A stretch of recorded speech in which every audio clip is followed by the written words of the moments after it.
Olá, meu nome é Vitória Campos. Eu vim aqui fazer um estudo de caso sobre a line work do filme Homem-Aranha no Aranhaverso, mais especificamente como o Houdini foi usado para fazer essa line work. Eu estou fazendo esse estudo de caso para a matéria de tecnologia de computação gráfica ministrada pelo professor Ricardo Nakamura. Bom, para introduzir aqui, eu vou falar um pouco do filme. Ele foi feito em 2019 pelo Phil Lord e Chris Miller na Sony Animation Pictures. E ele conta a história do Miles Morales, introduzido como super-herói Homem-Aranha na série Ultimate Fallout número 4 em 2011.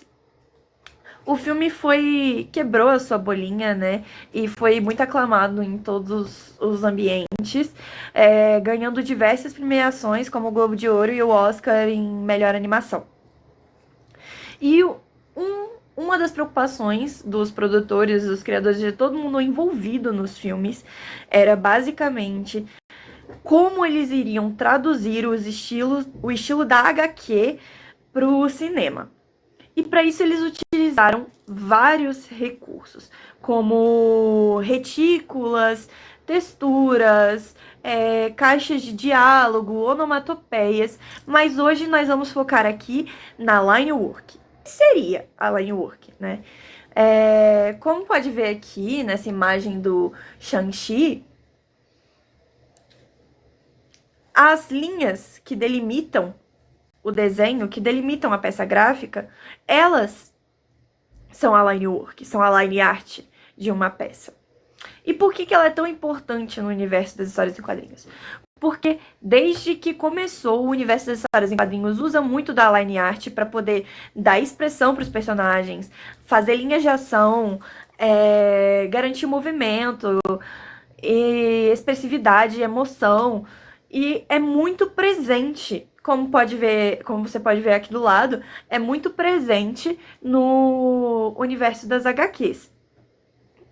Por isso, eles queriam muito trazer isso para o filme, mas as formas que existiam de animar até o momento não eram o suficiente para atingir esse visual.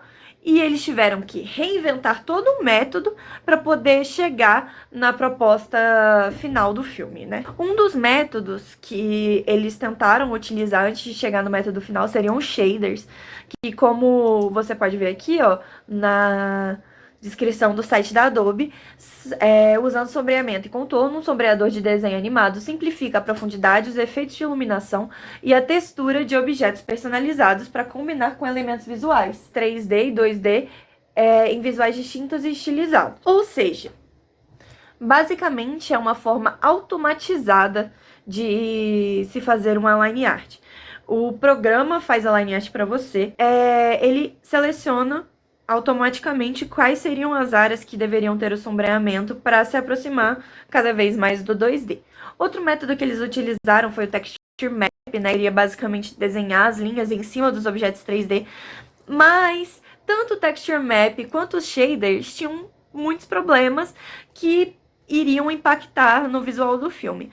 Por exemplo, nenhum deles acompanhava a intercalação de quadros entre dos personagens. Então, a linha não se movia junto com o objeto 3D. Então, isso causava uma estranheza, uma diferença, uma locomoção. Ela ficava no lugar errado. Mas como que eles resolveram isso? Se esses eram os métodos de animação que existiam, como é que eles resolveram isso? Eles usaram o Houdini. Basicamente, eles usaram os métodos de animação que tinham, só que usando o Houdini, que é um software de animação 3D, né, que tem assets de terra, tem assets de neve, de vestidos, tecidos, pessoas, fogo, água, dá pra você fazer de tudo no Houdini. Só que o Houdini, ele tem uma característica muito peculiar, que agrega muito a ele, que seria a possibilidade de acoplar outros programas ao Houdini. Então, basicamente, você pode usar o Blender adaptado para o Houdini, você pode usar como o Pavi Grachola, que é o diretor de efeitos especiais do filme, ele usou o Python para programar o método de animação que eles queriam fazer. Esse método basicamente consistia em transformar cada linha em um objeto 3D também, e animar ela separadamente. A programação dele fazia com que a linha acompanhasse o movimento do personagem. Outros efeitos feitos no programa foram os glitches e as explosões. Aqui está o exemplo da line art dentro do Houdini. Como você pode ver, ela é mais suavizada, ela tem a intencionalidade do artista, que é uma coisa que o Pavel Grashola queria muito no desenvolvimento desse filme. Você pode suavizar e escolher exatamente onde você quer que a line fique, o que torna muito mais aprazível o visual, a estética da peça gráfica. E por fim, outros efeitos feitos aqui dentro do Houdini foram as explosões e os glitches do universo, né? Os glitches sendo esse padrão aqui embaixo que aconteceram depois do Rei do Crime quebrar o multiverso. Vários desses efeitos foram feitos no Houdini, como é o exemplo das explosões.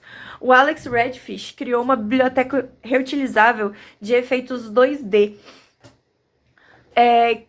fazendo inúmeros frames de vários efeitos, como as explosões, e importando eles para o Houdini. E aí eles eram um objeto animado já, que eles podiam tridimensionalizar, podiam usar do jeito que eles queriam. E foi isso, espero que tenham gostado. Eu gostei muito de poder olhar de uma maneira mais técnica para uma peça que eu gosto muito. Então é isso, muito obrigada por terem assistido até aqui.